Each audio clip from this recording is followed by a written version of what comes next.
Manipur ki lanjena riba ise sel sing imaibel sing makoina relief camp da lei riba karigumata na ki koina semjer riba program si makoina game bi thokla gadi makoina dedicate to bi oina ise amatang specially moi ruda thoran to biraga khudol tabiyo ise se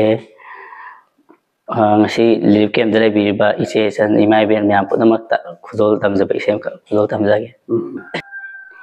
Imagi bungo thawai ki mani luidam kuireda lakta bayunda khamnung shana leipakta sanaba chakhiwa warani Imagi faira thajin tha khunglang ilagi laglongama Imagi bungo thawai himani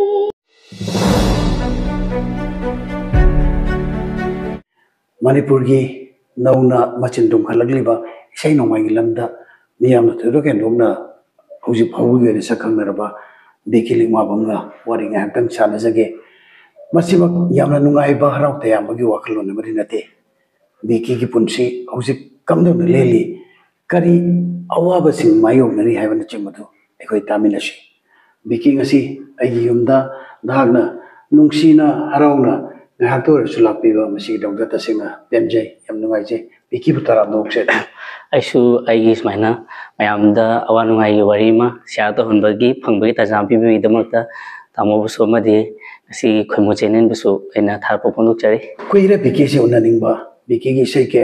social media da maroina koi gi Facebook Instagram chingmada asugi beti popular oi asengna nupi da nupi yamagi konjeloina biki na sakpi bani yo singna biki gi sei ma soidana ngai rongani haibagi achat thajaba boloina biki da isai mana ngaski tharamasi hogdopin ro haijari biki bati ngak sakbiyo isai se mayamna nungsibi bagine ado aina su pamjabagi haitare mayamgi siba to pamjabagi amati isai se ama khudol tamjage tang lo thilama ahin mamida nadum salhawi nung dol thajo leichil patrabi taro tari varanangu pauhang nasi ahingi wani minglama thabalda tang lo thinglama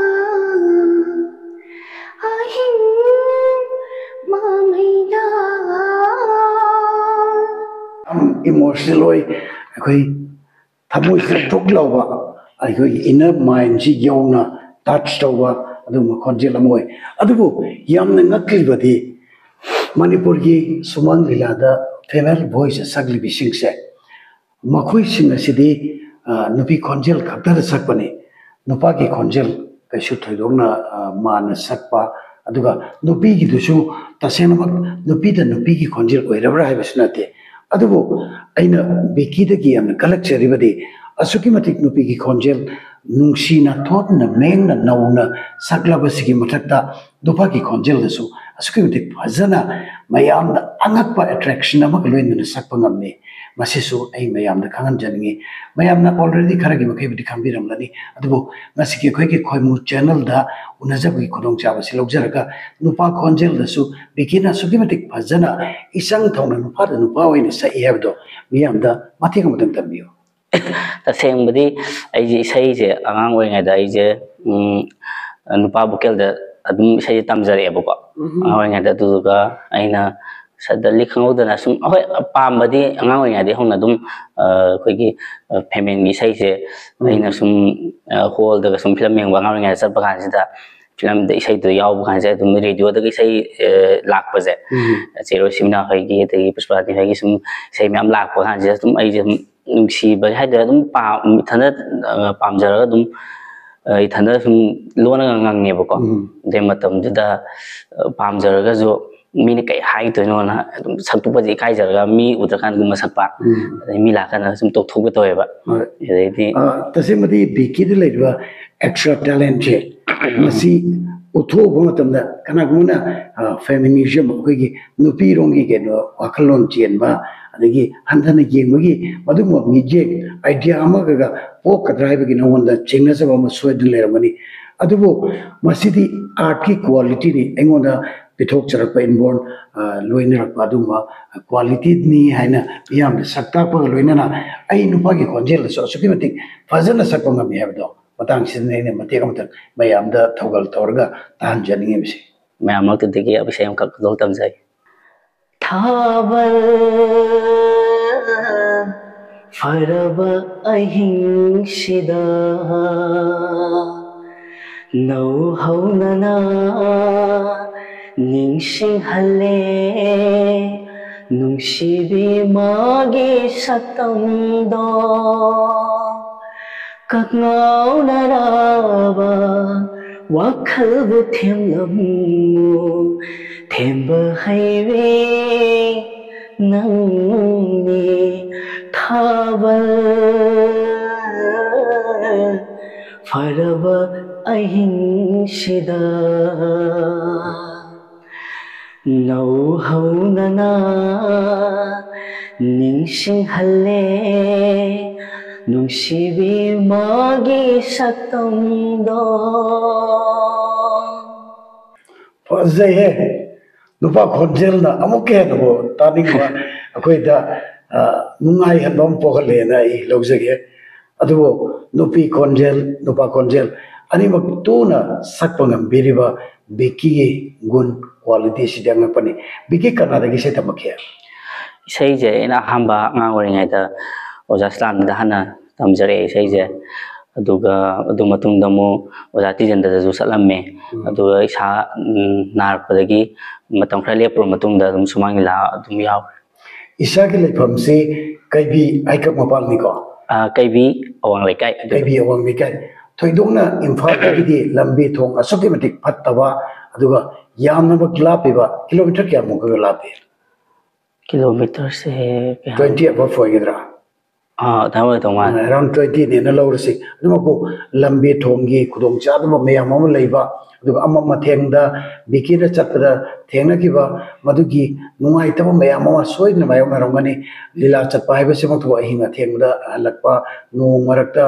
gari masada chappa madugi problem mayam duna biki ki kokte duna lamani loina na imu manungi family background ni kamda wi ima baba lei ripra children na kya no matu sukitam khanjani ai se ai gi popham je kaibi awang lekai ado ai chinau se nipan ne do ai pabung dilai kitre ai ga hujikina ai ga ichanupi ga ima ga khoyum leiba koi da hoi sing noina mem koi palaga tongan tongan yum loi na re do hujik ima ga ichanupi ga khoyum khak leija ado imung manungi family members in the sale tanana bagi amata ngai ba mioi head of the family si bikin oirira imu hoi hujik che aina pabung jilai kitawni na punamak aina dum loina yum hujik yum aina puiba hadi lai auraga ila chalaga de phang paduna dum imung manung tawe dei khoi yum gi ima hoi chaloi ju dum angam mateng dum pi sa da khotana budi pange ba ko aduga anamana di aina dum purome marak sida ima baba gi ming na pu popi chaubirak pa chawn birak pagi ko madugi laman ching sakcha boina pia mang sakta biramo ai bupi ba pabung de lingmawam angauba myamna samungo ha khangna bane akhoi ba si su akhoi lomdam du gi ben gi oja orme ba ko ado koi imasina lingmawam ongba ongbi memade bi hauzik manipur da leiriba koi gi art and culture gi field ta riba maroina koi singers sing lila gi artist ꯃꯈꯣꯏ ꯈꯨꯗꯤꯡꯃꯛ ꯑꯋꯥꯕ ꯈꯨꯗꯤꯡꯃꯛ ꯃꯇꯝ ꯆꯨꯞꯄꯗ ꯃꯥꯌꯣꯛꯅꯗꯨꯅ ꯃꯃꯥꯡꯗꯒꯤꯁꯨ ꯂꯥꯛꯂꯤ ꯑꯗꯨꯒ ꯍꯧꯖꯤꯛꯅ ꯑꯃꯨꯛꯀ ꯍꯦꯟꯅ ꯑꯩꯈꯣꯏꯒꯤ ꯑꯆꯧꯕ ꯂꯥꯟꯖꯥꯎ ꯑꯃ ꯀꯨꯀꯤ ꯑꯃꯗꯤ ꯑꯩꯈꯣꯏ ꯃꯩꯇꯩꯒꯤ ꯂꯥꯟꯁꯤꯒꯤ ꯃꯔꯛꯇ ꯃꯇꯝ ꯁꯥꯡꯅ ꯃꯦ 3ꯗꯒꯤꯅ ꯉꯁꯤꯐꯥꯎꯗ ꯂꯤꯂꯥ ꯑꯃꯇ ꯇꯧꯈꯤꯗ꯭रे ꯏꯁꯩ ꯅꯣꯡꯃꯥꯏ ꯑꯃꯇ ꯄꯥꯡꯊꯣꯛꯈꯤꯗ꯭रे ꯃꯁꯤꯒꯤ ꯃꯔꯛꯁꯤꯗ ꯕꯤꯀꯤꯅ ꯀꯝꯗꯧꯅ ꯏꯃꯨꯡ ꯑꯗꯨꯒꯤ ꯁꯦꯜ ꯇꯥꯟꯅꯅꯕꯒꯤ ꯍꯦꯠ ꯑꯃꯁꯨ ꯑꯣꯏꯅ ꯂꯩꯔꯒ ꯀꯝꯗꯧꯅ ꯏꯃꯨꯡ ꯆꯂꯥꯏꯔꯤ ꯃꯁꯤꯗ ꯀꯔꯤ ꯀꯔꯤ ꯊꯦꯡꯅꯔꯤ ꯏꯃꯨꯡꯁꯦ ꯍꯣꯏ ꯇꯧꯕꯗꯤ ꯑꯩꯈꯣꯏꯁꯦ ꯍꯥꯟꯅ ꯃꯃꯥꯡꯗꯁꯨ ꯄꯦꯟꯗꯥꯃꯤꯛ ꯑꯃ ꯂꯩꯈ꯭ꯔꯦꯀꯣ ꯄꯦꯟꯗꯥꯃꯤꯛꯁꯤꯅꯁꯨ ꯃꯇꯝ ꯀꯨꯏꯅ ꯑꯩꯈꯣꯏꯁꯦ ꯑꯃꯨꯛ ꯐꯥꯖꯤꯟ ꯄꯨꯖꯤꯜꯂ ꯊꯝꯃꯨꯔꯦ ꯑꯗꯨ ꯃꯇꯝꯗꯨꯗꯗꯤ ꯄꯦꯟꯗꯥꯃꯤꯛ ꯃꯇꯝꯗꯨꯗꯗꯤ ꯑꯩꯈꯣꯏ ꯁꯨꯝ ꯍꯥꯏꯔꯕꯗ ꯏꯃꯨꯡꯒꯤ ꯑꯗꯒꯤ ꯂꯩꯇ ꯂꯥꯏꯔ ꯃꯌꯥꯝ ꯈꯔ ꯃꯇꯦꯡ ꯄꯥꯡꯕꯤꯔꯛꯄꯅꯤ나 ꯈꯤꯇꯪ ꯁꯥꯐꯈꯤꯕꯀꯣ ꯑꯗꯣ ꯍꯟꯗꯛꯀꯤ ꯊꯣꯛꯏꯕ ꯏꯔꯥꯡꯁꯤꯗꯗꯤ ꯄꯨꯔꯥ ꯑꯩꯈꯣꯏꯒꯤ ꯂꯝꯕꯤꯁꯦ ꯀꯛꯄꯒꯨꯝꯕ ꯍꯥꯏꯇꯥꯔꯦ ꯑꯗꯨꯅ ꯏꯃꯨꯡ ꯄꯨꯕ ꯉꯝꯅꯕꯒꯤꯁꯤꯒꯤ ꯑꯩꯈꯣꯏ ꯑꯗꯨꯝ ꯑꯉꯝ ꯊꯕꯛ ꯆꯤꯜꯍꯥꯎ ꯊꯤꯗꯕꯤꯗ ꯑꯗꯨꯝ ꯑꯩꯈꯣꯏ ꯂꯩꯀꯥꯏ ꯑꯍꯟꯁꯤꯡꯒ ꯇꯧꯔꯒ ꯑꯗꯨꯝ ꯑꯩ ꯌꯨꯝ ꯁꯥꯕꯒꯨꯝꯕ ꯑꯗꯒꯤ ꯑꯗꯨꯝ ꯃꯈꯜ ꯑꯗꯨꯝ ꯗꯥꯏ ꯆꯠꯂꯦ ꯑꯩ ꯏꯁꯦꯡ ꯁꯦꯡꯅ ꯕꯤꯀꯤꯅ ꯍꯥꯏꯔꯤꯕꯁꯤꯒꯤ ꯁꯞꯄ꯭ꯂꯤꯃꯦꯟ ꯑꯣꯏꯅ ꯑꯩ ꯃꯌꯥꯝꯅ ꯊꯝꯖꯒꯦ ꯕꯤꯀꯤ ꯍꯧꯖꯤꯛꯃꯛ ꯆꯦꯛꯀꯤ ꯖꯨꯒꯥꯂꯤ ꯑꯣꯏꯅ ꯆꯠꯂꯦ ꯃꯍꯥꯛ ꯑꯁꯨꯛꯀꯤ ꯃꯇꯤꯛ ꯃꯅꯤꯄꯨꯔꯒꯤꯗꯃꯛꯇꯗꯤ ꯃꯥꯏ ꯑꯣꯏꯖꯔꯤꯕ ꯑꯩꯈꯣꯏꯒꯤ ꯀꯂꯥ ꯁꯪꯁꯀ꯭ꯔꯤꯇꯤ ꯑꯥꯔꯠ ꯑꯦꯟ ꯀꯜꯆꯔꯒꯤ ꯐꯤꯜꯁꯤꯗꯗꯤ ꯌꯥꯝꯅ ꯂꯦꯝꯅ ꯃꯥꯒꯤ ꯐꯤꯗꯥ ꯑꯃ ꯐꯪꯕ ꯌꯥꯔꯕ ꯏꯟꯈꯠꯂꯛꯂꯤꯕ ꯌꯥꯝ ꯄ꯭ꯔꯣꯃꯤꯁꯤꯡ ꯑꯣꯏꯔꯤꯕ ꯑꯥꯔꯇꯤꯁ ꯑꯃꯅꯤ ꯁꯤꯡꯒꯔ ꯑꯃꯅꯤ ꯑꯗꯨꯕꯨ ꯃꯗꯨ ꯄꯨꯝꯅꯃꯛꯀꯤ ꯑꯣꯟꯅ ꯇꯩꯅꯕꯗ ꯃꯥ ꯍꯧꯖꯤꯛ ꯅꯣꯡꯃꯗ ꯂꯨꯄꯥ 500-400 ꯈꯛ ꯐꯪꯅꯕꯒꯤꯗꯃꯛꯇ ꯆꯦꯛ ꯁꯨꯕ ꯆꯠꯂꯦ ꯌꯥꯝ ꯏꯀꯥꯏꯅꯤꯡꯉꯥꯏꯅꯤ ꯃꯅꯤꯄꯨꯔꯗ ꯑꯥꯔꯇꯤꯁ ꯑꯃ ꯑꯣꯏꯅ ꯄꯣꯛꯂꯨꯕ ꯍꯥꯏꯕꯁꯦ ꯅꯣꯔꯣꯛꯀꯤ ꯀꯣꯝꯗ ꯆꯣꯡꯊꯕꯒ ꯆꯞ ꯃꯥꯟꯅꯩ ꯑꯗꯨꯅꯤ ꯃꯅꯤꯄꯨꯔ ꯑꯥꯔꯠ ꯑꯦꯟ ꯀꯜꯆꯔꯒꯤ ꯐꯤꯜꯗ ꯑꯁꯨꯛꯀꯤ ꯃꯇꯤꯛ ꯃꯥꯂꯦꯝ ꯄ꯭ꯔꯤꯊꯤꯕꯤꯁꯤꯅ ꯃꯁꯛ ꯈꯪꯉꯦ ꯀꯥꯏꯅ ꯆꯥꯎꯊꯣꯛꯆꯔꯤꯕ ꯃꯅꯤꯄꯨꯔꯒꯤ ꯃꯥꯏ ꯍꯦꯛ ꯑꯣꯏꯖꯔꯤꯕ ꯑꯩꯈꯣꯏꯅ ꯔꯤꯄ꯭ꯔꯖꯦꯟ ꯇꯧꯔꯒ ꯑꯇꯩ ꯑꯇꯣꯞꯄ ꯄ꯭ꯔꯤꯊꯤꯕꯤꯒꯤ ꯃꯐꯝ ꯀꯌꯥꯗ ꯆꯠꯂꯒ ꯃꯅꯤꯄꯨꯔꯁꯦ ꯁꯛ ꯇꯥꯛꯏꯕꯁꯦ ꯑꯥꯔꯠ ꯑꯦꯟ ꯀꯜꯆꯔꯅꯅꯦꯗꯤ ꯑꯗꯨꯃꯛ ꯃꯍꯥꯏ ꯑꯗꯨꯕꯨ ꯃꯈꯣꯏꯒꯤꯗꯃꯛꯇ ꯁ꯭ꯇꯦꯠ ꯒꯚꯔꯟꯃꯦꯟ ꯑꯣꯔ ꯁꯦꯟꯇ꯭ꯔꯦꯜ ꯒꯚꯔꯟꯃꯦꯟꯅ ꯀꯔꯤꯕꯨ ꯊꯧꯔꯥꯡ ꯇꯧꯕꯤꯔꯤ ꯃꯣꯏꯗ ꯀꯔꯤ ꯏꯀꯥꯏ ꯈꯨꯝꯅꯕꯤꯔꯤ ꯀꯝꯗꯧꯕ ꯑꯣꯅꯔ ꯇꯧꯏ ꯍꯥꯏꯕꯁꯦ ꯃꯁꯤ ꯌꯥꯝꯅ ꯆꯥꯎꯅ ꯍꯪꯕ ꯌꯥꯕ ꯋꯥꯍꯪ ꯑꯃꯅꯤ ꯕꯤꯀꯤꯁꯤꯅ ꯑꯁꯦꯡꯕ ꯂꯤꯚꯤꯡ ꯑꯦꯛꯖꯥꯝꯄꯜ ꯑꯃꯅꯤ ꯍꯧꯖꯤꯛꯃꯛ ꯃꯥꯅ ꯃꯥꯌꯣꯛꯅꯔꯤꯕꯁꯤ ꯃꯃꯥ ꯂꯥꯏꯔꯕꯤ ꯑꯩꯈꯣꯏꯒꯤ ꯍꯛꯆꯥꯡꯒꯤ ꯐꯤꯕꯝꯁꯨ ꯍꯧꯖꯤꯛ ꯌꯥꯝꯅ ꯅꯥꯇꯩ ꯆꯥꯗꯅ ꯅꯥꯕꯒꯤ ꯑꯗꯨꯒꯨꯝꯕ ꯑꯩꯈꯣꯏ ꯑꯅꯥꯕꯒꯤ ꯐꯃꯨꯡꯗ ꯍꯧꯅ ꯕꯤꯀꯤꯅ ꯏꯃꯥꯒꯤꯗꯃꯛꯇ ꯊꯧꯒꯜ ꯇꯧꯔꯤꯕ ꯃꯥꯒꯤꯗꯃꯛꯇꯁꯨ ꯍꯣꯠꯅꯅꯕ ꯆꯦꯟ ꯆꯣꯡꯂꯤꯕ ꯑꯗꯨꯒꯤ ꯃꯊꯛꯇ ꯑꯃꯨꯛ ꯃꯥ ꯍꯖꯤꯔꯥ ꯁꯨꯕ ꯆꯦꯛ ꯁꯨꯕ ꯆꯠꯅꯅꯕ ꯍꯣꯠꯅꯔꯤꯕ ꯇꯁꯦꯡꯅ ꯚꯦꯔꯤ ꯁꯦꯝꯐꯨꯜ ꯌꯥꯝ ꯏꯀꯥꯏꯅꯤꯡꯉꯥꯏꯅꯤ ꯃꯅꯤꯄꯨꯔ ꯒꯚꯔꯟꯃꯦꯟ ꯑꯗꯨꯒ ꯑꯩꯈꯣꯏꯒꯤ ꯂꯩꯔꯤꯕ ꯃꯊꯛ ꯊꯣꯡꯕ ꯑꯣꯊꯣꯔꯤꯇꯤ ꯂꯩꯔꯤꯕ ꯂꯝꯗꯝꯁꯤꯒꯤ ꯑꯥꯔꯠ ꯑꯦꯟ ꯀꯜꯆꯔꯕꯨ ꯏꯀꯥꯏ ꯈꯨꯝꯅꯕꯤꯕ ꯃꯤꯑꯣꯏ ꯈꯨꯗꯤꯡꯃꯛꯅ ꯕꯤꯀꯤꯒꯨꯝꯕ ꯑꯩꯈꯣꯏ ꯑꯁꯨꯛꯀꯤ ꯃꯇꯤꯛ ꯐꯤꯕꯝ ꯆꯥꯗꯅ ꯕꯤꯂꯣ ꯄꯣꯚꯔꯇꯤ ꯂꯥꯏꯟꯗ ꯂꯩꯔꯤꯕ ꯃꯤꯑꯣꯏꯁꯤꯡꯅ ꯆꯪꯁꯤꯟꯗꯅ ꯀꯔꯤꯒꯨꯝꯕ ꯈꯔꯗꯤ ꯃꯇꯦꯡ ꯇꯧꯕꯤꯕ ꯇꯉꯥꯏ ꯐꯗꯕ꯭ꯔꯥꯅ ꯈꯜꯂꯤ ꯃꯁꯤ ꯑꯩꯒꯤ ꯌꯥꯝꯅ ꯑꯆꯝꯕ ꯑꯩꯈꯣꯏ ꯁꯤꯟꯁꯤꯌꯔ ꯑꯩꯒꯤ ꯁꯖꯦꯁꯟ ꯑꯩꯒꯤ ꯍꯝꯕꯜ ꯔꯤꯀ꯭ꯋꯦꯁꯅꯦꯅ ꯑꯩꯅ ꯌꯥꯝꯅ ꯊꯝꯖꯒꯦ ꯑꯗꯨꯒ ꯕꯤꯀꯤ ꯏꯁꯥꯃꯛꯇꯤ ꯍꯟꯗꯛꯀꯤ ꯂꯥꯟꯁꯤꯗ patriotism feeling ama leibak ningba ima leibak iramdam manipur nungsibagi feeling amadi soidna pharongani matang sida isai chapa masu oirure aduga thabak thorom amatta su pangthokpa ngamdana singer amagi talent amasu thokpa ngamdana leire singba tanjasta ima leibak ke dungtadi kari habininge ꯑꯩꯈꯣꯏꯒꯤ ꯏꯃꯥ ꯂꯩꯕꯥꯛ ꯃꯅꯤꯄꯨꯔꯁꯦ ꯑꯩꯈꯣꯏꯒꯤ ꯌꯥꯝꯅ ꯅꯨꯡꯁꯤ ꯆꯥꯟꯅꯅ ꯍꯥꯏꯗꯤ ꯌꯥꯝꯅ ꯄꯨꯛꯆꯦꯜ ꯆꯥꯎꯕ ꯍꯣꯏ amaga ꯑꯩꯈꯣꯏ ꯑꯃꯒ ꯑꯟꯗꯔꯁꯇꯦꯟꯗꯤꯡ ꯂꯩꯅꯕ ꯀꯣꯑꯣꯄꯔꯦꯁꯟ ꯄꯤꯅꯔꯒ ꯂꯩꯍꯟꯕꯝ ꯊꯣꯛꯑꯦ ꯂꯩꯍꯟꯅꯤꯡꯉꯦ ꯑꯗꯨꯕꯨ ꯍꯧꯖꯤꯛ ꯇꯧꯔꯤꯕ ꯏꯔꯥꯡꯁꯤꯅ ꯄꯨꯝꯅꯃꯛ ꯂꯣꯏꯅ ꯀꯥꯡꯈꯣꯡ ꯆꯥꯏꯍꯜꯂꯦ ꯑꯗꯨꯕꯨ ꯈꯨꯔꯛꯀꯤ ꯏꯅ ꯂꯥꯏ ꯁꯥꯕ ꯅꯤꯄꯥ ꯏꯄꯨꯒꯤ ꯍꯥꯏꯅꯕ ꯋꯥꯍꯩꯗꯨꯒꯨꯝ ꯑꯩꯈꯣꯏꯒꯤ ꯑꯇꯩ ꯑꯇꯣꯞꯄ ꯐꯣꯔꯦꯟ ꯀꯟꯇ꯭ꯔꯤꯁꯤꯡꯗꯒꯤ ꯊꯣꯝꯖꯤꯜꯂꯛꯄ ꯀꯨꯀꯤ ꯏꯃꯤꯒ꯭ꯔꯦꯟꯠꯁꯤꯡꯅ ꯑꯩꯈꯣꯏ ꯂꯝꯁꯤꯗ ꯑꯣꯟꯁꯤꯜꯂꯒ ꯌꯨꯝꯗꯥꯡꯕꯅ ꯀꯩꯅꯥꯕ ꯍꯥꯏꯗꯅ ꯑꯩꯈꯣꯏꯗ ꯑꯦꯇꯦꯛ ꯇꯧꯔꯛꯄꯀꯣ ꯁꯤꯒꯨꯝꯕꯁꯤ ꯌꯥꯝꯅ ꯚꯦꯔꯤ ꯑꯟꯐꯣꯔꯆꯨꯅꯦꯠ ꯈ꯭ꯋꯥꯏꯗꯒꯤ ꯍꯦꯟꯅ ꯂꯥꯏꯕꯛ ꯊꯤꯕ ꯑꯗꯨꯒꯨꯝꯕ ꯄꯨꯟꯁꯤꯁꯤꯗ ꯃꯇꯝ ꯆꯨꯞꯄꯒꯤ ꯑꯣꯏꯅ ꯃꯌꯦꯛ ꯒ꯭ꯂꯥꯅ ꯏꯗꯨꯅ ꯂꯩꯍꯧꯔꯒꯗꯕ ꯃꯤꯔꯣꯜꯗꯁꯨ ꯃꯩꯇꯩꯁꯤꯡꯒꯤ ꯃꯊꯛꯇ ꯀꯨꯀꯤꯁꯤꯡꯅ ꯑꯁꯨꯝꯅ ꯂꯟꯗꯥꯔꯛꯈꯤ ꯏꯆꯪ ꯊꯧꯔꯕ ꯑꯩꯈꯣꯏꯒꯤ ꯊꯧꯅꯥ ꯐꯔꯕ ꯅꯍꯥꯔꯣꯜ ꯀꯌꯥ ꯑꯃ ꯑꯔꯦꯝꯕꯗ ꯄꯨꯟꯁꯤ ꯄꯤꯈꯝꯅꯈꯤ ꯍꯥꯏꯕꯁꯦ ꯃꯇꯝ ꯆꯨꯞꯄꯒꯤ ꯑꯣꯏꯅ ꯃꯌꯦꯛ ꯒ꯭ꯂꯥꯅ ꯏꯗꯨꯅ ꯂꯩꯍꯧꯕꯅꯤ ꯃꯈꯣꯏꯒꯤꯗꯃꯛꯇꯁꯨ ꯌꯥꯝꯅ ꯅꯨꯡꯉꯥꯏꯇꯕ ꯐꯥꯎꯋꯦ ꯑꯁꯨꯛꯀꯤ ꯃꯇꯤꯛ ꯋꯥꯔꯕ ꯕꯤꯀꯤꯅ ꯂꯝꯗꯝꯁꯤꯒꯤ ꯃꯄꯤ ꯃꯄꯥ ꯑꯣꯏꯕꯁꯤꯡꯗ ꯅꯍꯥꯛꯀꯤ ꯊꯃꯣꯏꯒꯤ ꯄꯥꯎꯖꯦꯜ minungsi amatang nangonda thambinaraba nangonda phawriba wakalon kitang artist ma'am ना जो दगी लोइन मक वही जे तुम हायर गला बने बको जी जे तुम हायर दे मैम जो थेंगे वा बजे दो थब ओइना दी तुम पांगथोपी दबा रुम म दुम तवे बको अदो एना सुम हाइजब दे खोय आर्टिस्ट सिंग जे खोयदी मसागी चोंगरगा फलरगा मसागी खोयना तौरबा थबक तुइना पैसा फंगजबनी पिक पैसा सिमम खरदुना खोय समना हाबद खोयदी मणिपुर दी आर्टिस्ट ओइबा खोयजे सैक्रिफाइस नेबा कथोक पना मिने दो कथोक हाइजदबु खोय चाक यावतदी खोय पुक यावददी कथोक पजि याबा नतेदना अदुना ngasi पांबिरिबा मबि पावबसिंगा खरा मिएं संबिरगा ngasi खोय जि मणिपुर दा ngasi आर्यन कल्चर जिना खोयगी मणिपुर को सक्ताक लिबने दे मणिपुर जिदा मसी खोयगी मणिपुर की तरा थाना याद्रबा लन्नी खलगा मिएं चंगनिंग मणिपुर गवर्नमेंट नसु बेकी की वाफम से सोइदन ताबिरगा करिमो खरदंग ददी तविरलगदी अखोइना ngasi खोयमु चैनल सिदगी संदोकचरबा थौरम से मसी अचोबा माई पाकपा मनी ने खोयसे लौजगे इकिना इसै मते कमतंगा मरक्सिदा हाइबदी मयामबु entertain to going to sakti ragadi am nuai jagani atyam nak sakti ho sei je sei ti am yam me do pam bati am le do tamone bai sei khudol tam jagai nam pam ja bai sei ne ba do ai nei bai sei ha kari sei na de nang na chok tharaba na ai thank you ai di am lagu ko ne yam thajadana ngase bigina ai go unajaba ki kudong chabasi laujaraga ai sei masu bi sakpi ba kudol da miramasi ai gi damage very lucky moment na ai laujage sakpiyo isai je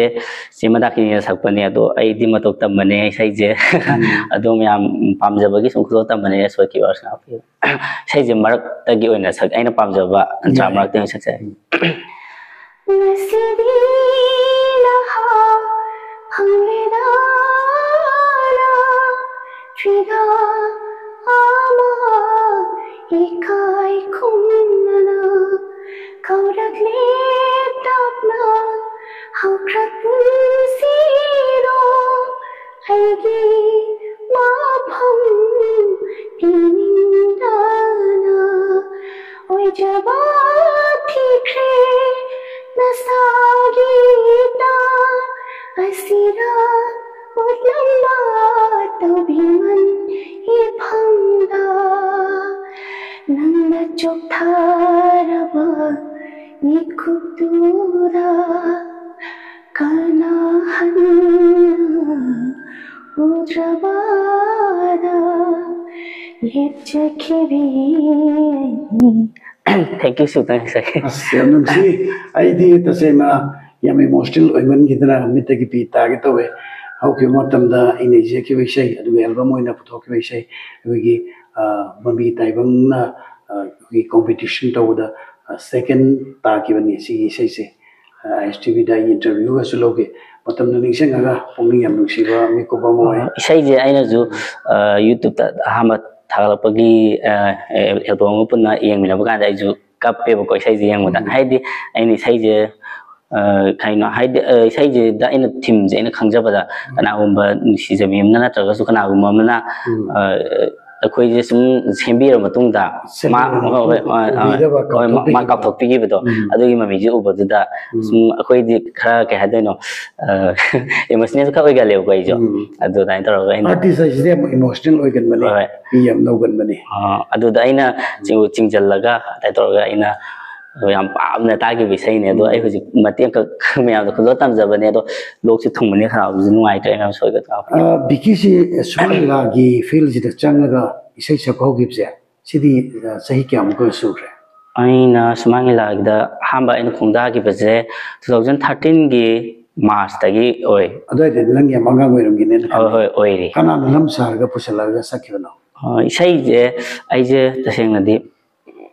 smangila gi isai sakni haba ai wakhan je sulai leite ba ko oi dum ai myang sewa to pa me isai sakni du bu to da bu matam da sum sai tamna dum family gi connection je khung cha da bhai ga dum muai be mu oi da ni na aina sum pam ja ba do ꯐꯪꯗ꯭ꯔꯦꯕ ꯍꯥꯏꯗꯤ ꯏꯁꯩ ꯑꯃ ꯁꯨꯝ ꯄꯨꯊꯣꯛꯅꯤꯡꯕ ꯅꯝꯅꯤꯡꯕ ꯑꯣꯏꯔꯒꯁꯨ ꯁꯨꯝ ꯄꯩꯁꯥꯗꯨ ꯂꯩꯇꯕꯒꯤ ꯑꯗꯨꯝ ꯃꯇꯝꯗꯨꯗ ꯑꯗꯨꯝ ꯑꯩꯁꯦ ꯍꯣꯏꯗ ꯑꯗꯨꯝ ꯑꯩꯒꯤ ꯂꯥꯏꯕꯛ ꯑꯃ ꯂꯥꯛꯆꯅꯤ ꯑꯗꯨꯝ ꯑꯩ ꯇꯝꯐꯝ ꯊꯣꯛꯑ ꯑꯗꯨꯝ ꯇꯝꯃꯒꯦ ꯍꯌꯦꯡ ꯑꯗꯨꯝ ꯍꯥꯏꯗꯤ ꯃꯌꯥꯝꯒꯤ ꯏꯁꯩ ꯀꯩ ꯍꯥꯏꯇꯥꯔꯦ ꯐꯣꯟꯗꯕꯨ ꯁꯛꯑꯒꯁꯨ ꯑꯗꯒꯤ ꯌꯨꯝꯗꯕꯨ ꯇꯧꯔꯒꯁꯨ ꯑꯗꯨꯃꯥꯏꯅ ꯃꯌꯥꯝꯒꯤ ꯈꯨꯗꯣꯜ ꯇꯝꯖꯕꯗꯨꯁꯨ ꯃꯌꯥꯝꯒꯤ ꯁꯦꯕꯥꯅꯦꯅ ꯑꯗꯨꯝ ꯑꯩꯅ ꯈꯟꯖꯩꯕ ꯃꯇꯝꯗ ꯑꯗꯨ ꯃꯔꯨꯑꯣꯏꯅ ꯕꯤꯀꯤꯅ ꯉꯁꯤꯐꯥꯎꯗ ꯁꯛꯏꯕ ꯏꯁꯩꯁꯤꯡꯁꯦ ꯀꯣꯚꯔ ꯁꯣꯡ ꯉꯥꯛꯇ ꯑꯣꯏꯅ ꯇꯧꯏ ꯏꯁꯥꯒꯤ ꯑꯣꯏꯅ ꯁꯛꯈꯤꯕ ꯀꯩꯅꯣꯒꯗꯤ ꯂꯩꯇꯕ꯭ꯔꯥ ꯈꯔ ꯄꯣꯄꯨꯂꯔ ꯑꯣꯏꯕ ꯃꯌꯥꯝꯅ ꯈꯪꯅꯈꯤꯕ ꯏꯁꯥꯒꯤ ꯑꯣꯏꯅꯗꯤ ꯁꯛꯄꯗꯤ ꯑꯝꯇ ꯂꯩꯇ꯭ꯔꯦ ꯂꯤꯂꯥꯒꯤꯕꯨꯗꯤ ꯃꯅꯨꯡꯗꯕꯨꯗꯤ ꯁꯨꯝ ꯁꯛꯄ ꯑꯗꯨꯒ ꯇꯣꯉꯥꯟꯕ ꯏꯁꯥꯒꯤ ꯑꯣꯏꯅ ꯄꯨꯊꯣꯛꯄꯗꯤ ꯂꯩꯇ꯭ꯔꯦ ꯑꯗꯨꯒ ꯑꯩꯅ ꯌꯥꯝ ꯈꯪꯖꯅꯤꯡꯕ ꯑꯃꯅ ꯑꯩꯈꯣꯏꯒꯤ ꯐꯤꯜꯝ ꯐꯣꯔꯝꯅꯅꯤ ꯈꯪꯗꯦ ꯑꯃꯤꯛꯅꯅꯤ ꯈꯪꯗꯦ ꯑꯩꯈꯣꯏꯒꯤ ꯅꯨꯄꯥꯅ ꯐꯤꯃꯦꯜ ꯚꯣꯏꯁ ꯁꯛꯄꯁꯦ ꯔꯤꯀꯛꯅꯥꯏꯖ ꯇꯧꯗꯕ ꯃꯣꯏꯅ ꯑꯦꯄ꯭ꯔꯤꯁꯤꯌꯦꯠ ꯇꯧꯗꯕ ꯃꯗꯨꯒꯨꯝꯕꯒꯤ ꯀꯩꯅꯣ ꯂꯩꯕꯁꯦ ꯃꯁꯤꯒꯤ ꯃꯇꯥꯡꯗ ꯀꯔꯤꯒ ꯍꯥꯏꯕꯤꯅꯤꯡꯉꯤ ꯅꯪꯅ ꯁꯛꯄ ꯏꯁꯩꯁꯤꯅ ꯑꯩꯈꯣꯏꯒꯤ ꯐꯤꯃꯦꯜ ꯚꯣꯏꯁ ꯑꯣꯏꯅ ꯑꯗꯨꯝ ꯊꯥꯒꯠꯂꯒ ꯃꯅꯤꯄꯨꯔꯤ ꯐꯤꯜꯝꯒꯨꯝꯕꯗꯒ ꯑꯩꯈꯣꯏ ꯑꯦꯗꯖꯁ ꯇꯧꯕ ꯑꯩꯈꯣꯏ ꯏꯟꯁꯔꯠ ꯇꯧꯕ ꯌꯥꯕ ꯍꯥꯞꯄ ꯌꯥꯕꯒꯤꯅꯦ ꯑꯗꯨꯒꯤ ꯈꯨꯗꯣꯡꯆꯥꯕꯒ ꯑꯝꯇ ꯂꯩꯇ꯭ꯔꯤꯕ ꯃꯁꯤꯒꯤ ꯃꯇꯥꯡꯗ ꯑꯩꯈꯣꯏꯒꯤ ꯃꯅꯤꯄꯨꯔꯒꯤ ꯐꯤल्मꯒꯤ ꯁꯥꯏꯠꯇ ꯑꯣꯔ ꯑꯇꯩ ꯑꯇꯣꯞꯄ ꯀꯩꯅꯣꯁꯤꯡ ꯃꯔꯤ ꯂꯩꯅꯕ ꯔꯤꯂꯦꯇꯦड ꯑꯣꯏꯕ ꯀꯥꯡꯕꯨꯁꯤꯅ ꯀꯔꯤꯒ ꯍꯥꯏꯅꯤꯡꯉꯤ ꯃꯁꯤ ꯀꯔꯤ ꯐꯥꯎꯋꯦ ꯇꯁꯦꯡꯅ ꯐꯤꯂꯝꯒꯤꯁꯦ ꯑꯩꯈꯣꯏ ꯍꯥꯏꯗꯤ ꯁꯨꯝ ꯃꯃꯥꯡꯊꯛꯇꯒꯤ ꯆꯠꯅꯔꯛꯄ ꯑꯣꯏꯒꯗ꯭ꯔꯥ ꯁꯨꯝ ꯑꯩꯈꯣꯏꯅ ꯐꯦꯃꯦꯟꯗ ꯁꯛꯆꯕꯁꯦ ꯂꯤꯂꯥꯒꯤ ꯑꯣꯏꯅ ꯑꯅꯝꯕ ꯑꯣꯏꯅ ꯇꯧꯔꯒ ꯇꯣꯛꯑꯦꯕꯀꯣ ꯑꯗꯣ ꯑꯩꯈꯣꯏꯁꯨ ꯑꯗꯨꯝ ꯐꯤꯂꯝꯒꯤ ꯀꯩꯒꯤ ꯑꯗꯨꯝ ꯁꯛꯅꯤꯡꯗꯕꯗꯤ ꯅꯠꯇꯦ ꯁꯛꯅꯤꯡꯉꯤ ꯇꯧꯕꯇꯕꯨ ꯍꯥꯏꯗꯤ ꯉꯁꯥꯏꯒꯤ ꯑꯩꯈꯣꯏꯒꯤ ꯆꯠꯅꯕꯤ ꯑꯣꯏꯅ ꯂꯩꯔꯝꯗꯕꯒꯤꯔꯥ ꯑꯗꯒꯤ ꯌꯥꯗꯦ ꯍꯥꯏꯕ ꯅꯪ ꯇꯥꯔꯕ꯭ꯔꯥ ꯃꯣꯏꯗꯒꯤ ꯑꯗꯨꯒꯤ ꯑꯏꯕ ꯑꯣꯏꯅ ꯂꯩꯕ ꯖꯥꯠꯂꯥ ꯑꯩꯈꯣꯏꯒꯤ ꯔꯨꯜꯁ ꯔꯤꯒꯨꯂꯦꯁꯟ ꯅꯨꯄꯥꯅ ꯃꯦꯜ ꯁꯤꯡꯒꯔ ꯑꯃꯅ ꯐꯤꯃꯦꯜ ꯚꯣꯏꯁꯇ ꯁꯛꯑꯒ ꯑꯩꯈꯣꯏꯒꯤ ꯐꯤꯂꯝꯒꯤ ꯏꯁꯩ ꯑꯣꯏꯅ ꯄꯨꯊꯣꯛꯄ ꯌꯥꯕꯒꯤ ꯑꯗꯨꯒꯤ ꯄꯣꯁꯤꯕꯤꯂꯤꯇꯤ ꯂꯩꯇꯕ꯭ꯔꯥꯕ ꯑꯗꯨꯒꯤꯁꯦ ꯍꯧꯖꯤꯛ ꯂꯩꯇꯕ ꯃꯥꯜꯂꯦ ꯌꯥꯗꯕꯗꯤ ꯃꯥꯜꯂꯦ ꯑꯗꯨ ꯑꯣꯏꯔꯒꯗꯤ ꯅꯪꯅ ꯍꯣꯠꯅꯖꯔꯤꯕ ꯇꯧꯖꯔꯤꯕꯁꯦ ꯑꯃꯔꯣꯝꯗ ꯀꯥꯡꯒ ꯊꯥꯡ ꯇꯥꯔꯒ ꯆꯟꯅꯐꯝ ꯈꯪꯗꯅ ꯃꯥꯡꯕꯒꯤ ꯐꯤꯕꯝꯅꯤꯅꯦ ꯇꯥꯃꯣ ꯑꯩꯅ ꯄꯥꯝꯖꯕ ꯑꯃꯈꯛꯁꯨ ꯂꯩ ꯑꯗꯣ ꯁꯨꯃꯥꯏꯅ ꯇꯧꯕ ꯑꯩꯈꯣꯏꯒꯤ ꯐꯦꯃꯦꯟ ꯚꯣꯏꯁꯇ ꯁꯛꯏꯕꯁꯤꯡꯁꯦ ꯁꯤꯅ ꯑꯗꯨꯝ ꯁꯛꯑꯒ ꯑꯗꯒꯤ ꯑꯩꯈꯣꯏꯒꯤ ꯅꯨꯄꯤ ꯁꯥꯕꯤ ꯁꯤꯡ ꯃꯌꯥꯝ ꯊꯣꯛꯂꯛꯏꯕ ꯁꯨꯃꯥꯡ ꯂꯤꯂꯥꯒꯤ ꯑꯣꯏꯔꯁꯨ ꯅꯠꯇꯕ ꯑꯇꯣꯞꯄ ꯑꯣꯏꯔꯁꯨꯀꯣ ꯃꯣꯏꯅ ꯀꯣ ꯑꯦꯛ ꯇꯧꯃꯤꯟꯅꯔꯒ ꯑꯅꯧꯕ ꯑꯦꯜꯕꯝꯒꯨꯝꯕꯒꯤ ꯁ꯭ꯇꯥꯏꯜꯗ ꯑꯣꯏꯔꯁꯨ ꯑꯗꯨꯅ ꯏꯆꯝ ꯆꯝꯅ ꯑꯦꯜꯕꯝ ꯑꯣꯏꯅ ꯄꯨꯊꯣꯛꯄꯒꯤ ꯋꯥꯅꯤꯗꯅ ꯑꯗꯨ ꯅꯠꯇꯕꯤꯗ ꯑꯩꯈꯣꯏꯒꯤ ꯁꯦꯟꯁꯔ ꯇꯧꯔꯕ ꯃꯅꯤꯄꯨꯔ ꯐꯤꯜꯝ ꯐꯣꯔꯝꯅꯒ ꯁꯛꯈꯪꯉꯕ ꯑꯗꯨꯒ ꯑꯄꯨꯟꯕ ꯃꯇꯝ ꯏꯁꯩ ꯀꯥꯡꯂꯨꯞ ꯑꯩꯈꯣꯏ ꯑꯃꯤꯛꯀꯨꯝꯕꯅꯒ ꯁꯛꯈꯪꯕ ꯑꯗꯨꯃꯛꯀꯤ ꯈꯨꯗꯣꯡꯆꯥꯕꯗꯤ ꯅꯈꯣꯏꯗ ꯃꯗꯨ ꯄꯤꯗꯦꯕꯀꯣ ꯍꯣꯏ ꯍꯧꯖꯤꯛꯐꯥꯎꯒꯤꯗꯤ ꯑꯗꯨ ꯂꯩꯇꯦ ꯑꯗꯨ ꯍꯧꯖꯤꯛ ꯕꯤꯀꯤꯁꯦ ꯑꯉꯥꯡ ꯑꯣꯏꯔꯤ ꯄꯥꯈꯪ ꯑꯣꯏꯔꯤ ꯌꯨꯝ ꯀꯩ ꯄꯥꯟꯗ꯭ꯔꯤ ꯇꯨꯡꯒꯤ ꯑꯩꯈꯣꯏ ꯑꯁꯥ ꯃꯌꯥꯝ ꯑꯃ ꯄꯤꯛꯊꯟꯅ ꯂꯩꯔꯤꯀꯣ ꯑꯗꯨꯃꯛꯄꯨ ꯇꯁꯦꯡꯅ ꯁꯥꯡꯈ꯭ꯔꯕ ꯄꯨꯟꯁꯤ ꯈꯣꯡꯆꯠ ꯑꯃ ꯖꯔꯅꯤ ꯑꯃ ꯆꯠꯄ ꯃꯇꯝꯗ ꯐꯥꯏꯅꯥꯟꯁꯤꯌꯦꯜ ꯄ꯭ꯔꯣꯕ꯭ꯂꯦꯝ ꯃꯌꯥꯝ ꯑꯃꯗꯤ ꯐꯦꯁ ꯇꯧꯕ ꯇꯥꯕꯅꯤ ꯍꯧꯖꯤꯛ ꯑꯩꯅ ꯈꯪꯖꯕꯗ ꯅꯪ ꯀꯅꯥꯒꯨꯝꯕ ꯑꯃꯒꯤ ꯒꯥꯏꯗꯦꯟꯁ ꯑꯃꯁꯨ ꯌꯥꯎꯗꯦ ꯅꯁꯥꯅꯔꯣꯝꯗꯣꯝ ꯍꯣꯠꯅꯖꯔꯒ ꯑꯁꯨꯛꯀꯤ ꯃꯇꯤꯛ ꯋꯥꯅ ꯍꯤꯡꯅꯅꯕꯒꯤ ꯄꯨꯟꯁꯤꯁꯤꯗ ꯃꯥꯌꯣꯛꯅꯔꯤ ꯑꯗꯣ ꯅꯪꯒꯤ ꯁꯦꯟꯗꯥꯟ ꯂꯝꯕꯤꯁꯤ ꯃꯈꯥ ꯇꯥꯕꯗ ꯀꯔꯤꯅ ꯑꯣꯏꯒꯅꯦꯅ ꯈꯜꯂꯤ ꯏꯁꯩ ꯁꯛꯄꯁꯤꯅ ꯑꯣꯏꯕ ꯌꯥꯅꯦꯅ ꯈꯟꯕ꯭ꯔꯣ ꯏꯁꯩꯁꯦ ꯇꯁꯦꯡꯅꯗꯤ ꯑꯩꯈꯣꯏ ꯀꯩ ꯍꯥꯏꯇꯥꯔꯦ ꯂꯝꯗꯝꯁꯤꯗꯗꯤ ꯏꯁꯩꯅ ꯑꯣꯏꯗꯧꯕꯗꯤ ꯃꯥꯟꯗꯦ ꯑꯩꯅ ꯁꯨꯝ ꯈꯟꯖꯕꯗ ꯑꯗꯨꯕꯨ ꯑꯩꯈꯣꯏꯗꯤ ꯄꯥꯝꯖꯔꯨꯕꯅꯤꯅ ꯏꯁꯩ ꯑꯗꯒꯤ ꯑꯥꯔꯠꯁꯤꯗ ꯑꯩꯈꯣꯏ ꯊꯋꯥꯏ ꯊꯥꯖꯒꯦꯅ ꯂꯩꯖꯔꯤꯕꯅꯦꯕꯀꯣ ꯑꯥꯔꯇꯤꯁ ꯑꯃ ꯑꯣꯏꯔꯨꯕꯒꯤ ꯑꯗꯣ ꯃꯌꯥꯝꯅ ꯅꯨꯡꯁꯤꯅ ꯇꯥꯕꯤꯕ ꯑꯗꯒꯤ ꯑꯩꯅ ꯏꯁꯩ ꯀꯣꯚꯔ ꯁꯛꯄꯃꯛꯇ ꯑꯣꯏꯔꯁꯨ ꯃꯌꯥꯝꯅ ꯅꯨꯡꯁꯤꯕꯤꯕ ꯍꯥꯏꯗꯤ ꯃꯌꯥꯝꯅ ꯀꯃꯦꯟ ꯄꯤꯕꯤꯔꯛꯑꯦꯕ ꯉꯁꯥꯏ ꯏꯅꯥꯎꯒꯤ ꯏꯁꯩ ꯇꯥꯔꯨꯕꯗ ꯑꯗꯒꯤ ꯏꯌꯥꯝꯕ ꯏꯆꯦꯁꯤꯡꯅ ꯑꯩꯈꯣꯏ ꯑꯋꯥꯕ ꯂꯩꯔꯝꯕꯗꯣ ꯂꯣꯏ ꯀꯥꯎꯋꯦ ꯈꯣꯠꯂꯤ ꯀꯃꯥꯏꯅ ꯊꯣꯛꯂꯛꯏꯅꯣ ꯅꯣꯏ ꯄꯨꯈ꯭ꯔꯤꯗ ꯀꯃꯥꯏꯅ ꯁꯧꯔꯤꯅꯣ ꯈꯣꯠꯂꯤꯅꯣ ꯀꯥꯏ ꯍꯥꯏꯕ ꯃꯣꯏꯅ ꯑꯗꯣ ꯃꯌꯥꯝꯅ ꯄꯦꯟꯕꯤꯕ ꯑꯗꯨꯒꯤ ꯋꯥꯍꯩꯗꯨꯅ ꯑꯩ ꯏꯁꯥꯁꯦ ꯄꯦꯟꯊꯣꯛꯆꯩ ꯑꯗꯣ ꯉꯁꯤ ꯕꯤꯀꯤꯒ ꯎꯅꯕꯁꯤꯒꯤ ꯈꯨꯗꯣꯡꯆꯥꯕ ꯂꯧꯔꯒ ꯑꯩꯅ ꯕꯤꯀꯤꯗ ꯑꯩꯅ ꯉꯝꯖꯕ ꯈꯨꯗꯣꯜ ꯑꯃ ꯑꯣꯏꯅꯀꯣ ꯍꯟꯗꯛ ꯑꯊꯨꯕ ꯊꯥ ꯑꯃ ꯑꯅꯤꯁꯤꯒꯤ ꯃꯅꯨꯡꯗ ꯕꯣꯠ ꯃꯦꯜ ꯑꯦꯟ ꯐꯤꯃꯦꯜ ꯈꯣꯟꯖꯦꯜ ꯑꯅꯤꯃꯛ ꯕꯤꯀꯤꯅ ꯁꯛꯄꯤꯔꯒ ꯃꯌꯥꯝꯗ ꯑꯊꯨꯕ ꯃꯇꯝꯗ ꯏꯁꯩ ꯑꯃ ꯑꯩ ꯄꯨꯊꯣꯛꯅꯕꯒꯤ ꯈꯨꯗꯣꯡꯆꯥꯕ ꯑꯃ ꯑꯩ ꯕꯤꯀꯤꯗꯒꯤ ꯂꯧꯖꯔꯒ ꯃꯗꯨ ꯊꯧꯔꯥꯡ ꯇꯧꯖꯔꯤ ꯃꯁꯤ ꯃꯌꯥꯝꯗ ꯑꯩ ꯑꯣꯜꯔꯦꯗꯤ ꯑꯦꯅꯥꯎꯟꯁ ꯇꯧꯖꯔꯝꯂꯤꯕꯁꯤꯅꯤ ꯕꯤꯀꯤꯅꯁꯨ ꯍꯥꯏꯔꯤꯕ ꯏꯁꯩꯁꯤ ꯍꯥꯔꯠ ꯑꯦꯟ ꯁꯣꯜ ꯌꯥꯝ ꯊꯃꯣꯏ ꯁꯦꯡꯅ ꯊꯋꯥꯏ ꯌꯥꯎꯅ ꯁꯛꯄꯤꯔꯛꯀꯅꯦꯅ ꯈꯜꯂꯤ ꯕꯤꯀꯤ ꯀꯩ ꯃꯣꯠ ꯂꯩ ꯑꯩꯒꯤꯗꯤ ꯇꯥꯃꯣꯅ ꯁꯨꯃꯥꯏꯅ ꯂꯝꯕꯤ ꯑꯃ ꯍꯥꯏꯅ ꯑꯩꯒꯤ ꯄꯨꯊꯣꯛꯄꯤꯕꯁꯦ ꯑꯩ ꯌꯥꯝ ꯂꯥꯏꯕꯛ ꯐꯕꯅꯦ ꯍꯥꯏꯗꯤ ꯁꯨꯃꯥꯏꯅ ꯇꯧꯕꯁꯦ ꯍꯥꯏꯗꯤ ꯃꯃꯥꯡꯗ ꯑꯃꯨꯛꯇ ꯁꯨꯃꯥꯏꯅ ꯇꯧꯕ ꯑꯝꯇ ꯂꯩꯇ꯭ꯔꯦ ꯑꯗꯨꯅ ꯑꯩꯅ ꯉꯝꯖꯕꯗ ꯑꯩꯒꯤꯁꯨ ꯑꯩꯒꯤ ꯉꯝꯖꯕ ꯂꯦꯚꯦꯜꯗ ꯑꯩ ꯍꯣꯠꯅꯖꯩ ꯃꯌꯥꯝꯁꯨ ꯁꯣꯏꯗꯅ ꯍꯥꯏꯔꯤꯕ ꯏꯁꯩ ꯑꯁꯤ ꯄꯨꯛꯅꯤꯡ ꯆꯪꯅ Vicky ki favor Vicky ki tamang di yeng biraga tabi gane na ikoi ni chuk thaze ba chaw na thamjari unsi gi ikoi naitom taraba kapning ba pen da badana phungal laba tam jada itomda madugi mikup sing adubu nga thong na ba kitang su leithok chaba ngamna ba isai na ga mahut simbra kari isai ga he ga ngami isai je hoi si yam ngano tawai ni isai je haidi tasengmakti hujikse yam zuware ko ado aigi oinadi tasengna warba matamda isai saktoga awaba orjo dum phaiba yumda aina sum thabak chatlubarga jo halakanda isai dum ngange ko ima sai kaino maji masa wadabra khangde isai do imana bra jo hai ai yam lutina ba si prong patte kaino dagi prong patte gi mana bam lei ti tormanak tigi tutuna tutuyum namna mana jo hai nagi chungwa wada mali khole ma hai dine bako hai di ai gi wabu di ma lo khangbi ba ai ma yang close oine tinei ba na ai gi pungni wa jo khange de aina kaino ma apam le ma je ma jo dum pam ba ado mana jo hai bako nang je phana wa jo wa do mana dum ngai thon mayam ma de lei ba ngame ado nang gun duma pa sei ma adum ba war ba mi gupda bikini amna toina ngan ki be sei karino matem den sapi dana aina war kana ngang ba je sei budi ani hum sui ba do ma kha dan sa sei tamlak laga hina naksilli kuirak laga hina naurakli ningshin laga hini wama masibu nungshi hauna sara tamlak laga hina naksilli kuirak laga hina naurakli haukiba matam sing amuk halo si yaroi aduga mangda chatkada lambi su khanghaudana jara jara jara chatpadong tawe singmotan jasida Vicky nupa khonjel da kochibu saithaba ise matan Vicky ki khonjel le tani isai se aina anga wari ngai da high school life da aina sakki be sem khak lai du isai do khudam jage nong dam banangi kum hai se karamba matamda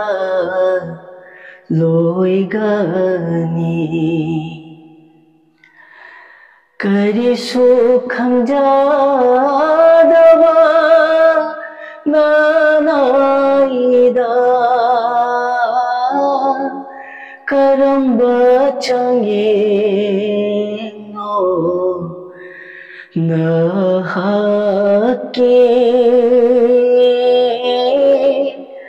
karamba change no nahake nongdam banangi kum hai se karamba matamda loigani. thank you ifade baze Vicky na sakpa nubi khonjel boiro pusparani degi thoidor na tadi akoi ki Manipur gi leiriwa isai gi lam jida ko akoi amaga groupism habadi pukhatpi ba amana papur pukhatpi ba aduga phajana phan sakaga su akoi duna adum sothana ga lehoba badum magi mami gi ta rakam dawe oi mami se tai mami se haidi sai dum phajana sakpa nupi da su nupi sengma da su adum lei nupa da su lei do to moi gi jong sai ga la lei tabagi bukat pina ba lei tabagi lambi lei tabagi hagadra laibak lei tabai hagadra ni maksigi tai taroga myam ma thamai kai ga dum lei basu myam yawi aduna di mata sida Vicky kari girong ta ibu laira pa mopok to popiram libno imai pasina ibu kairang thabi dana aida pamjaba lambi da chachaba ning kha tamna makoina support pibiram dribano kan na tomda ga thamoi da kutum sujaba ningamdana mitta ki piga ta ki miku ga yawba tamo du di myam yawi hadi aina sum pamjaba ko aina pamjaba se tawning ga ju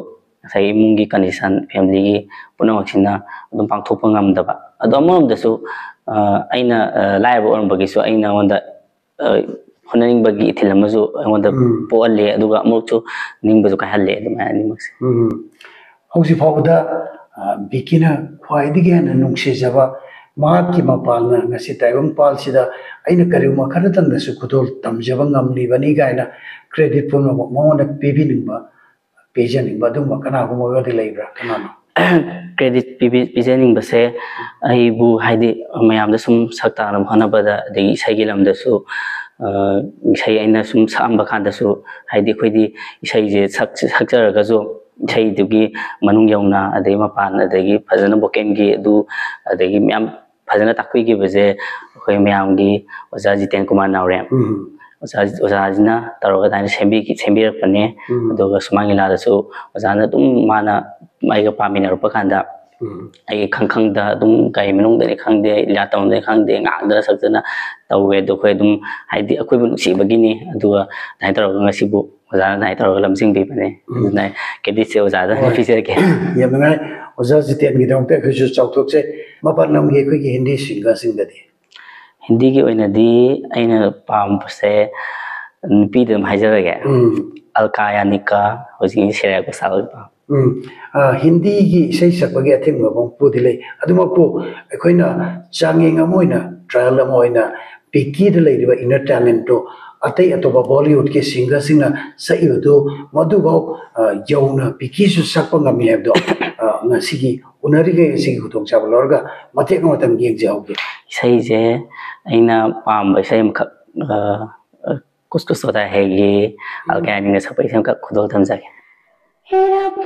मेरी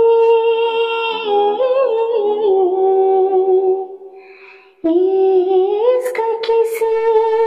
को ऐसे ना तर पाए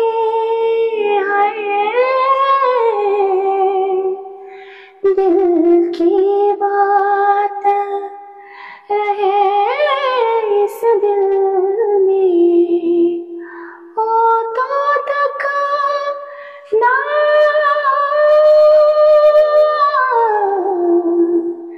ना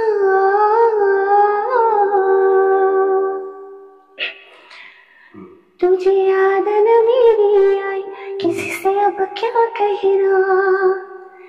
तुझे याद न मेरी आई किसी से अब क्या कहना दिल रोया कि खबर आई दिल रोया कि खबर आई किसी से अब क्या कहना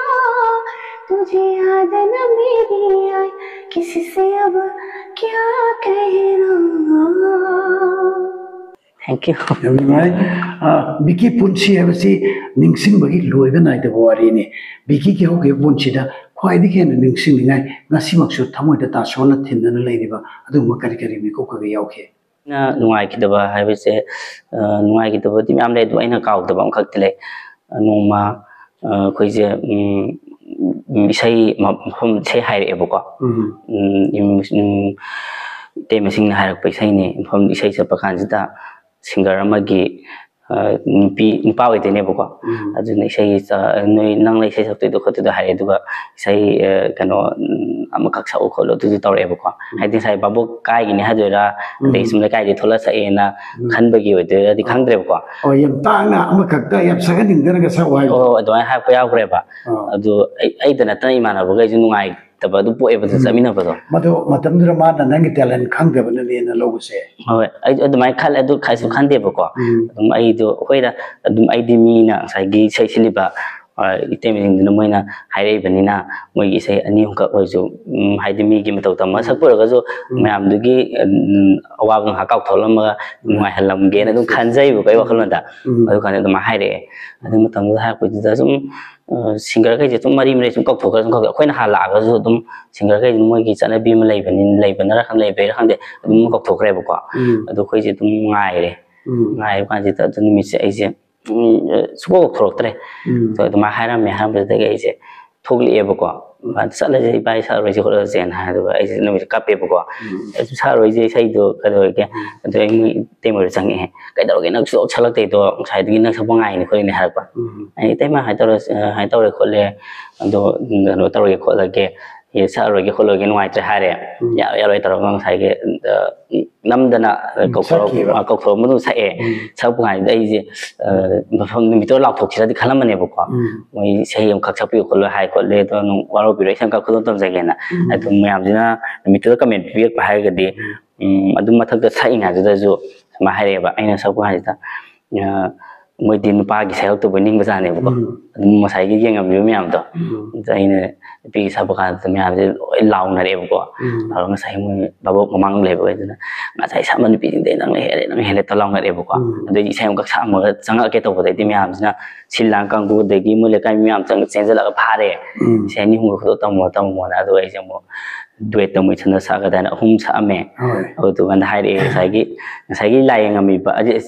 सायंगमिबा मिसिंग तो अदुनो जो आई थोला मतुंग दा म्याम सेंजल एबको अदि तैमेलो जो हाइरे साइ मादि पाइ सक तो बनि गना दाइ सलक पद आइदि खरे को खरे याम नुंगाइ खोलि नोमो खरे साक साजि खोसे अदो नंग नुपी की खोंजेल सागा मैम सिंगसिना नंगसे फीमेल की केनो खरा संब्रगन खलम बतंजा मधु नमतलगने नंगना फाट लाउना नुपागी लुम लाउ खोंजेल अममु थाट लाउ सत्तो मतंदको बाबूक सिंगदो पूरा अंगक सरप्राइज में पीबा मधुगे थोक हेक तो हंजनिए नंगो नमितुदा इकाय पीखिबा इसै सगन निंखिदबा मफम दुना कदाइदनो अदुगा नंगना सखिबा ड्वेटो मधुना करमबनो मधुदा गतानी न थमोइ शोकना नंग नमित तुमक निंगसिंगा सकबिगेने खली होय निमितसे कोंपाल दने कोंपाल लेकाय जुदि कावब्रेबा अदो निमित्तदे सैदो अहुम सकपदी अदो दुएटा मखा अरोबदा साए अदो मयामना देस मका साओ लाउले होवेबको अदो आई दुम अहुम साम दुम संगे दुएटो तासे आई दुएटो निमित्त सकेबदो मते को खुलो जमजागे हो लम्हेन बपा खंगो कन्नाद हवे नुशिबा थमोइ हुबी लई साओ नंग हवी नुशिबा मंगाउ थीबा पाखंगो ऐना करम भौरीबा मंगाउ थीबा पाखंगो ऐना करम भौरीबा माइथोंदो समलांदो मित्येंदो नायेंदो पाखंग थमोइ काय हवी हो लम्हेन पाखंगो कन्नाद हवे नुशिबा थमोइ हुबी लई साओ नंग हवी नुशिबा थैंक यू या बसे अगे पुकुन्नम ने नुपी की खोंजेल सामबदगी पाट ओथोगा मेल वॉइस नुपा की खोंजेल बहुत सिनबा से बिकेसी अखै इसै की लमदा करे करे भौगी कोर्स लोइखरगे आई सही से आइना हम्बा कनो तौजरपगांदा अंगांग तौजरपगांदा आई जो जासलांदा सेकेंड इयर बु लोइसनजरे अदु मतुंगदा ओजाति जेंदा क्लास सरेबको अदुगा आई हुजुजिक नाम ओजाति कवजा जितें कुमार नारेमदा मखा तमजरी अदो रेडियो की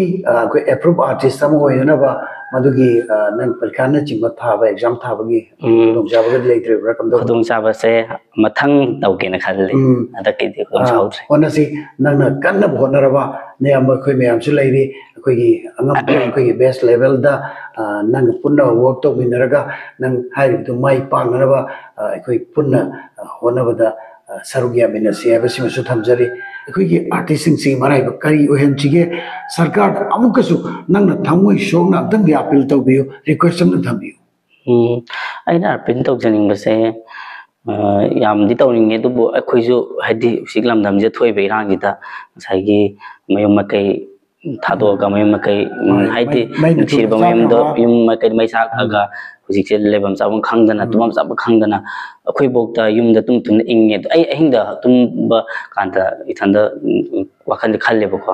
ꯑꯩꯐꯥꯎ ꯌꯨꯝꯗ ꯇꯨꯝꯕꯗ ꯁꯨꯛ ꯏꯪꯉꯒ ꯁꯤꯗꯗꯤ ꯃꯣꯏꯗꯤ ꯔꯤꯂꯤꯐ ꯀꯦꯝꯗ ꯃꯈꯥ ꯊꯥꯔꯒ ꯇꯨꯝꯃꯝꯕꯁꯨ ꯌꯥꯏ ꯑꯗꯩꯗꯤ ꯑꯩꯈꯣꯏ ꯏꯆꯦ ꯏꯆꯟ ꯃꯌꯥꯝꯗꯣ ꯍꯥꯏꯗꯤ ꯉꯁꯥꯏ ꯃꯣꯏꯗ ꯂꯩꯔꯤꯕ ꯔꯤꯂꯤꯐ ꯀꯦꯝꯗ ꯂꯩꯔꯤꯕ ꯀꯥꯡꯕꯨꯁꯤꯡꯗꯣ ꯁꯨꯃꯥꯏꯅ ꯂꯥꯛ ꯃꯇꯝꯗ ꯑꯩꯈꯣꯏꯕꯨ ꯄꯥꯝꯅ ꯌꯦꯡꯕꯤꯔꯝꯕ ꯑꯩꯈꯣꯏ ꯂꯥꯛꯄꯗ ꯅꯨꯡꯁꯤꯕꯤꯔꯝꯕ ꯀꯥꯡꯕꯨꯗꯨꯁꯨ ꯌꯥꯎꯔꯝꯗꯣꯏꯅꯦꯕ ꯑꯗꯨ ꯃꯣꯏ ꯀꯥꯡꯕꯨꯁꯤꯡꯗꯣ ꯑꯗꯨꯃꯥꯏꯅ ꯂꯩꯕꯅꯤꯅꯅꯦ ꯑꯩꯈꯣꯏ ꯋꯥꯈꯜꯁꯦ ꯏꯁꯩ ꯉꯁꯥꯏꯒꯤ ꯀꯩꯅꯣꯝꯃ ꯏꯁꯩ ꯑꯃ ꯇꯧꯅꯤꯡꯉꯁꯨ ꯑꯗꯩ ꯂꯤꯂꯥ ꯑꯃ ꯇꯧꯅꯤꯡꯉꯁꯨ ꯁꯛꯅꯤꯡꯉꯁꯨ ꯑꯩꯈꯣꯏ ꯋꯥꯈꯜꯗ ꯑꯣꯐ ꯂꯩ ꯁꯣꯟꯊꯔꯦꯕ ꯏꯁꯩ ꯑꯃ ꯁꯛꯅꯤꯡꯉꯁꯨ ꯑꯗꯨꯕꯨ ꯃꯌꯥꯝꯗꯨꯒꯤ ꯑꯋꯥꯕ ꯄꯣꯊꯥꯅꯕꯒꯤ ꯑꯣꯏꯅ ꯑꯋꯥꯕ ꯄꯣꯊꯥꯅꯕꯒꯤ ꯉꯥꯏꯍꯥꯛ ꯑꯩꯅ ꯉꯝꯖꯕꯗꯗꯤ ꯃꯌꯥꯝꯒꯤ ꯏꯁꯩ ꯐꯨꯜ ꯑꯣꯏꯔꯒꯁꯨ ꯃꯇꯦꯛ ꯑꯣꯏꯔꯒꯁꯨ ꯃꯌꯥꯝꯒꯤ ꯈꯨꯗꯣꯜ ꯇꯝꯖꯩ ꯑꯗꯩ ꯃꯌꯥꯝꯅ ꯅꯨꯡꯁꯤꯅ ꯀꯃꯦꯟ ꯄꯤꯕꯤꯕ ꯌꯥꯎꯏ ꯑꯗꯩ ꯕꯦꯠ ꯀꯃꯦꯟ ꯃꯌꯥꯝ ꯄꯤꯕꯤꯕꯁꯨ ꯑꯗꯨꯝ ꯌꯥꯎꯋꯤ ꯑꯗꯨꯅꯗꯤ ꯇꯥꯟꯖꯥ ꯑꯁꯤꯒꯤ ꯈꯨꯗꯣꯡꯆꯥꯕ ꯑꯃ ꯂꯧꯖꯔꯒꯀꯣ ꯃꯅꯤꯄꯨꯔꯒꯤ ꯂꯥꯟꯖꯦꯟꯅꯔꯤꯕ ꯏꯆꯦ ꯏꯆꯜꯁꯤꯡ ꯏꯃꯥ ꯏꯕꯦꯜꯁꯤꯡ ꯃꯈꯣꯏꯅ ꯔꯤꯂꯤꯐ ꯀꯦꯝꯗ ꯂꯩꯔꯤꯕ ꯀꯔꯤꯒꯨꯝꯕꯗ ꯅꯍꯥꯛꯀꯤ ꯑꯩꯈꯣꯏꯅ ꯁꯦꯝꯖꯔꯤꯕ ꯄ꯭ꯔꯣꯒ꯭ꯔꯥꯝꯁꯤ ꯃꯈꯣꯏꯅ ꯌꯦꯡꯕꯤꯕ ꯊꯣꯛꯂꯒꯗꯤ ꯃꯈꯣꯏꯅ ꯗꯦꯗꯤꯀꯦꯠ ꯇꯧꯕꯤꯕ ꯑꯣꯏꯅ ꯏꯁꯩ ꯑꯃꯇꯪ ꯏꯁꯄꯦꯁꯤꯌꯦꯜꯂꯤ ꯃꯣꯏꯒꯤꯗꯃꯛꯇ ꯊꯧꯔꯥꯡ ꯇꯧꯕꯤꯔꯒ ꯈꯨꯗꯣꯜ ꯇꯝꯕꯤꯌꯨ ꯏꯁꯩꯁꯦ ngasi live camp da biriba iche san imai ben myam punamakta khudol tamjaba isem ka khudol tamjage imagi bungo thawai ki mani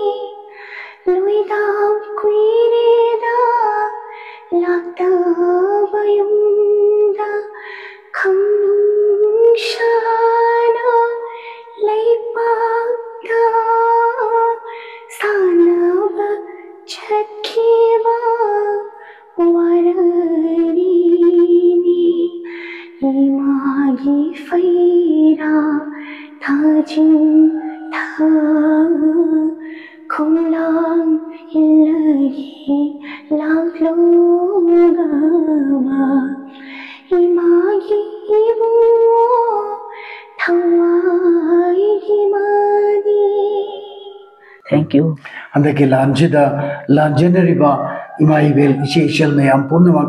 kainaba senaba aduga thawaina potha pikraba babung mokwa imu manungi miyoi singdana pik thanmani singma tanja sen hangna masa kaina krabi mama amagi tentha kholoina ima gibungo thawai gi mani na koi kraba matam amagi sei asirgena chahi ni furomi mamandi akoigi imo akoigi bokul makhong imo sarman sakbe sei ni ngasi nahongna aigi inau biki de tajaba asogi matik pumni nungsi yam phajabi sei ni mayamna su soidana harauna appreciate tabiramane na kalli la bo me tabuk khabe to dino khotino ha bo jaw e lam da tabuk suri gi ojik sibo ai de kano da koi ahanjinga koi da hoi singa ta sarmina bane khrai da mayam peli bra wai se ta bada asuki matik nungsi jarba inau isai no wai tana thawai oi jariba magna chek suba chadli paisa tali nomi kusuman khara phangnaba ikai ki khangdana mayam gi manda mi amagi lekai de chatna chek suri se tabda mayam soidana pungninga nungai tabana pik thalamane khale patang sida isai matanga nungai ba man bar dang sakera ngasi tamona phongdo piba vai jigalona tamona ibiba isem khaka ai thamoi da phaujaba adu tamoda dedicate tawjaba isem ka sagjage tamona ibiba Nungaiba manbara mapal thongi satam shina Nungaiba manbara mapal thongi satam shina wasa amaga lurinana Hilibani hilkige kannami yaunata kangshinnada usinnada ado sonali lady roshibina lady aduga sofiana chimlay moigi different voice mogi sakhi sesi patang mate nan show dai tazari kabigara Aingi oida maso sansar se Aingi nushimani nangini nangtangini Aingi punsi khomchati nungsi khongloi oibiduna awatpa leitare thamoi sina awatpa leitare thamoi sina Chero simna ge amga khudol tam jage inakta leiringai khangkhile nungsi kayam nushima inakta leiringai khangkhile nungsi kayam nushima lakraga khanglagi sita nungsi kayada pamuma inakta leiringai khangkhile nungsi kayam nushima mathang sina se Sonali gi isem khak khudol tam jage Kailaramdai ni kopta kaunaloi shilangai mamla punsi khongchatni mamda kaila kliba thank you khonjel sidi asukui mati tanauri fajari adubu akanwa che ki thawak sudana nungsa maisa mayung nariba bikina wana thawak sururga yumda halalaga isai practice tawna gi mata mafam ni bro tamoi sai je dum ai je dum muthai war ga su yum dhala ga hapet ngang beawe ang sa haja ki dum ngang nge yum da dum aduda sagi sadang sagi awa du potha boina nge do ikoma sa hai nang thabak dawraga masa ji wa da brakhang di sai sai hai ba ko adu sai du khang nang jabai wani tabu tabu hanagumna isai ngang dana saktana lebe matam di phangidre adegi khoi gi oza hoji gi te kumar oza ji te kumar ramna nang isai khara semji ko se la o habu ju ai sai satpa ngamdre ba oza namta ade oza du ju ma oza ju masa na lebe na ai ju thabak chatli kholle habu ju oza nungai gi roina khamba gi ai ji phana koin haide dubu tabu tabu oza dai oza ai smain thabam chatli khoda hoiga ado thabak se marak tai lepa yar ga di lepa ga tum sai mak tong la ke do sai de sem jin nai to sem me ado dum mi khara ore ga di wa ji bu na wa bu ngang rai dam ne ba ado bu hoi di sum sai gi sai pam jero ba gi hoi a chi da hoi di dum lupa ga hai di sida dum si jar ge lai jari ne ba ondo kanarai bagni kariguma dana Bombay dana trate atopa South ki film industry da ga lecture ma thoglaga di nang hi so asoba phida ma phangada bani aduma bu Manipur art and culture da chau thok chari go se masi maming da gini nang oda kariguma kana go facility amta so phangde aduma bu ai ki program si ye ma tu Manipur sarkar aduba te atopa mari le na masina namon da kariguma khutong cha ma di soidena pira pathoglaga di ai ki khoimu channel na langjari ba makhoi singdugi marai ba khairi thoram se masigi achoba mai pakpani na logje aduga lamdam sigi nungsi jawai chilina uksin so ai khutlo nadana miamda haijege biki ki tamta kana guma isang thauna karima kharadang so ma promote tawna ba ma bu isai no mai gi lamda amadi hingnanam gi punchi lambi sida kajikta su marek bhaw thogna hingba ngamna ba hona bibada mayam thauna pa ba ekoi art and culture bu nungsi bu ichilina uksinna mateng pangbiu ma gi tamta voluntarily karima kharadang de tawbira kani habsi ekoi gi asirba thajabani yam nungai je ekoi gi inau biki da minungsi ma ga loina achoba tengbang ma bibirakana mana pamjerba lambi sida ningkha tamna ekoi marek bhaw thogna chachaba ngamna bagi madugi lambi ebda senbi habsi Manipur gi public section khuri ma ga haijari loina biki mayamna yamna pambiba nangona saganingba male voice da diwa ba dubo female version da nangna sa luko habsi mati kamta ngasi ekoi loisila lamda thorom sida makata namtan serbiu isai je ngasigi kano da channel sikhoi mu channel gi kano mai kai da dir ke tok jage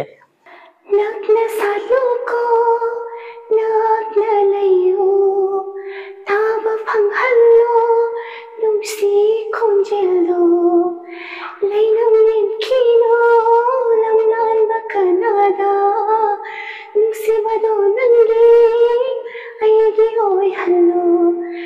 ꯅꯨꯡꯁꯤꯕ ꯀꯧꯕ ꯑꯃꯒꯤ ꯅꯨꯡꯁꯤꯅꯤꯡꯉꯥꯏꯁꯤ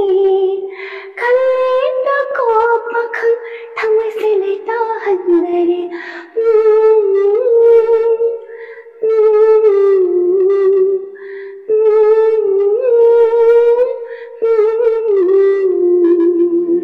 तारना फंबा बिकी का महक उनजब के तांजा से लोइकिन खन बदा तसेना अरीब सही चक्रगा अनोब सही अमा चंगलपा सिंगुमा मिकुप सिदा याम पोमिंग से नुमोनबा